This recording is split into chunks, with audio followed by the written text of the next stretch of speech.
Hi guys, welcome to our channel. Today's recipe ನಿಂಬೆಹಣ್ಣಿನ ಉಪ್ಪಿನಕಾಯಿ.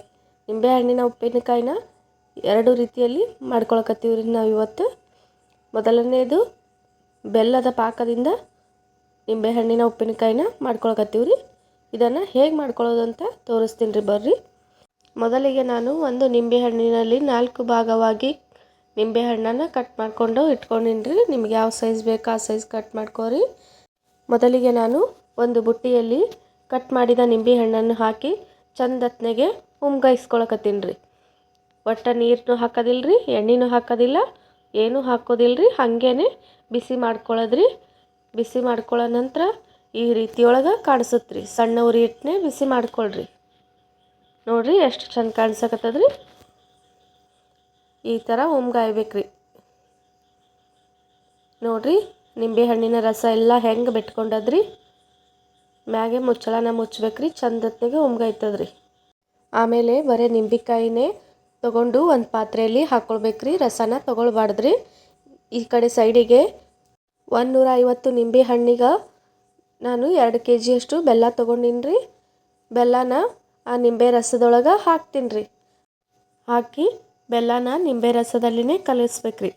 ನೋಡಿರಿ ಈ ರೀತಿಯಾಗ ಕರಗಿಸ್ಕೊಳ್ಬೇಕ್ರಿ. ಸಣ್ಣ ಉರಿ ಇಟ್ಟು, ದಪ್ಪ ಉರಿ ಇಡಬಾರ್ದ್ರಿ. ಸಣ್ಣ ಉರಿನೇ ಇಟ್ಕೊಂಡು ಕಲಿಸ್ಬೇಕ್ರಿ. ಬೆಲ್ಲ ಕರಗದ ನಂತರ ನೋಡಿರಿ ಯಾವ ರೀತಿಯಾಗಿ ಕಾಣಿಸುತ್ತೆ. ಈ ರೀತಿಯಲ್ಲಿ ಬೆಲ್ಲನ ಕರಗಿಸೋಬೇಕ್ರಿ. ಆಮೇಲೆ ಈ ಕಡೆ ಸೈಡಿಗೆ ನಾನು ನಿಂಬೆಕಾಯಿನ ಏನು ಕುದಿಸಿ ತಗೊಂಡಿಟ್ಟಿದ್ನಲ್ರಿ, ಅದನ್ನು ಮಿಕ್ಸಿ ಜಾರಿಗೆ ಹಾಕ್ಕೊಳ್ಳೋದ್ರಿ. ಸಣ್ಣ ಆಗುವಂಗೆ ರುಬ್ಕೋಬೇಕ್ರಿ. ನೋಡಿರಿ ಈ ರೀತಿಯಾಗ ರುಬ್ಕೋಬೇಕ್ರಿ. ಎಲ್ಲ ನಿಂಬೆಹಣ್ಣು ಕೂಡ ಹೀಗೆ ರುಬ್ಕೊಳ್ಬೇಕ್ರಿ.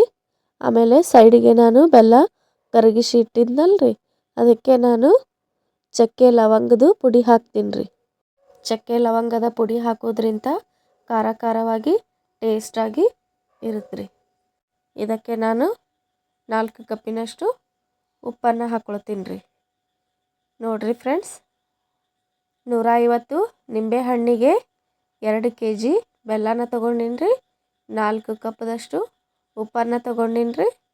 ಹಾಗೆ 1 ಚಮಚ ಲವಂಗ ದಾಲ್ಚಿನ್ನಿ ಮೆಣಸು ಪುಡಿ ತೊಗೊಂಡಿನಿ ರೀ.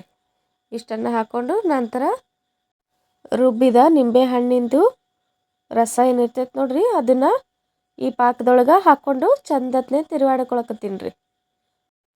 ಗ್ಯಾಸ್ನ ಸಣ್ಣ ಉರಿಯಲ್ಲಿನೇ ಇಟ್ಕೊಂಡು ಇದನ್ನು ತಿರುವಾಡ್ಬೇಕ್ರಿ. ನೋಡ್ರಿ ಎಷ್ಟು ಚಂದ ಕಾಣಿಸಕತ್ತದ್ರಿ. ಇದು 15 ದಿನ ಬಿಟ್ಟ ನಂತರ ನೋಡ್ರಿ ಫುಲ್ ನಿಂಬೆಹಣ್ಣು ಚೆನ್ನಾಗಿ ಪಾಕದಲ್ಲಿ ಕಲ್ತಿರ್ತದ್ರಿ. ಆಗ ತಿನ್ನೋಕ್ಕೂ ಕೂಡ ತುಂಬ ಟೇಸ್ಟಿಯಾಗಿರುತ್ತೆ ರೀ. ರೊಟ್ಟಿ ಮ್ಯಾಲೆ ರೀ ಈ ಉಪ್ಪಿನಕಾಯಿನ ಹಚ್ಕೊಂಡು ತಿನ್ಬೇಕ್ರಿ. ಭಾರಿ ಟೇಸ್ಟ್ ಆಗಿರ್ತದ್ರಿ. ಸಣ್ಣ ಮಕ್ಕಳಂತೂ ತುಂಬ ಇಷ್ಟಪಟ್ಟು ತಿಂತಾರೆ. ಇನ್ನೊಂದು ರೀತಿಯಲ್ಲಿ ನಿಂಬೆಹಣ್ಣಿನ ಉಪ್ಪಿನಕಾಯಿನ ಹೇಗೆ ಮಾಡ್ಕೊಳ್ಳೋದು ಅಂತ ನೋಡ್ಕೊಳ್ಳೋಣ ಬನ್ನಿ. ನಾನು ಮೊದಲೇ ಹೋಳಿಟ್ಟಿದ್ನಿ ರೀ ನಿಂಬೆಹಣ್ಣು. ಮೊದಲಿಗೆ ಒಂದು ಕಡಾಯಿನ ತಗೊಂಡು ಅದಕ್ಕೆ ಎಣ್ಣೆನ ಹಾಕ್ಕೊಂಡಿನಿ ರೀ. 1 ಕಪ್ನಷ್ಟು ಎಣ್ಣೆನ ಹಾಕ್ಕೊಂಡು ಅದಕ್ಕೆ 2 ಸ್ಪೂನ್ದಷ್ಟು ಜೀರಿಗೆ, 2 ಸ್ಪೂನ್ ಸಾಸಿವೆ ಹಾಕ್ಕೊಂಡು ಚಂದತ್ನಾಗೆ ಎಣ್ಣೆ ಫ್ರೈ ಮಾಡ್ಕೊತೀನಿ ರೀ. ಅದಾದ ನಂತರ ಚಕ್ಕೆನ ಹಾಕ್ಕೊಂಡಿನಿ ರೀ. ಗ್ಯಾಸ್ ಸಣ್ಣ ಉರಿಯಲ್ಲಿನೇ ಇಟ್ಟು ಇದನ್ನು ಪಾಣೆ ಹೊಡ್ಕೊಳ್ಬೇಕ್ರಿ. ನೋಡಿರಿ ನಾನು ಖಾರಕ್ಕೆ ಅಚ್ಚ ಖಾರದ ಪುಡಿನ 3 ಟೇಬಲ್ ಸ್ಪೂನ್ದಷ್ಟು ತೊಗೊಂಡಿನಿ ರೀ.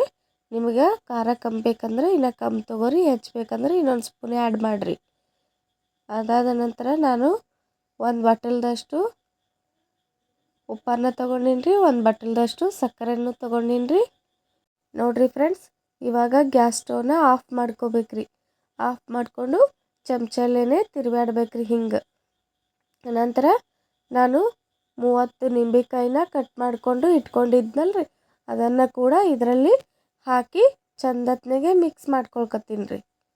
ನೋಡಿರಿ ಫ್ರೆಂಡ್ಸ್, 30 ನಿಂಬೆಹಣ್ಣಿಗೆ ನಾನು 1 ಕಪ್ ಸಕ್ಕರೆನ ತೊಗೊಂಡಿನಿ ರೀ. 1 ಕಪ್ ಉಪ್ಪನ್ನು ತೊಗೊಂಡಿನಿ.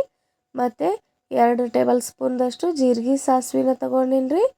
ಅಚ್ಚ ಖಾರದ ಪುಡಿ 4 ಟೇಬಲ್ ಸ್ಪೂನ್ದಷ್ಟು ತೊಗೊಂಡಿನಿ ರೀ. ಮತ್ತು 1 ಕಪ್ಪಿನಷ್ಟು ಎಣ್ಣೆ ತೊಗೊಂಡಿನಿ ರೀ. ಹೀಗೆ ಚೆನ್ನಾಗಿ ಗ್ಯಾಸ್ ಸ್ಟವ್ನ ಆಫ್ ಮಾಡಿನೇ ಚಂದತ್ನಾಗೆ ತಿರುವಾಡ್ಕೊಳ್ಬೇಕ್ರಿ. ನೋಡ್ರಿ ಯಾವ ರೀತಿ ಕಾಣಿಸಕತ್ತದ್ರಿ. ನೋಡ್ರಿ ಸಕ್ಕರೆ ಕೂಡ ಬಿಸಿಗೆ ತಾನೇ ಕರಗಿ ಬಿಟ್ಟದ್ರಿ.